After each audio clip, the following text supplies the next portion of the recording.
বিভিন্ন জায়গা থেকে মালামাল কিনে অতি অল্প দামে হাটে বাজারে মুড়ে মুড়ে দোকানপাটে বিক্রি করে ক্রেতাদের চাহিদা মিটিয়ে থাকেন মোহ।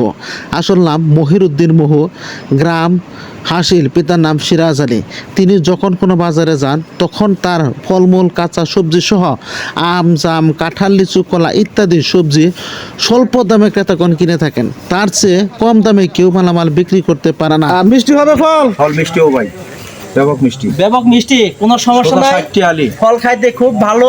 হ্যাঁ। এবং আমাদের খুব পরিচিত ভাই উনি দীর্ঘদিন যাবত ফলের ব্যবসা করে, খুব ভালো লোক। আলহামদুলিল্লাহ। আপনি এখানে ফল বিক্রি করে, সবাই অর্জন দোয়া করবেন। আর সবাই 2-4টি করে ফল নিয়ে যাবেন, যাতে রেগুলার সে আব্দুল্লাহ মোড় থেকে সে ফল রেগুলার বিক্রি করতে পারে। হ্যাঁ, সবাই ওর জন্য একটু সহযোগিতা করবেন।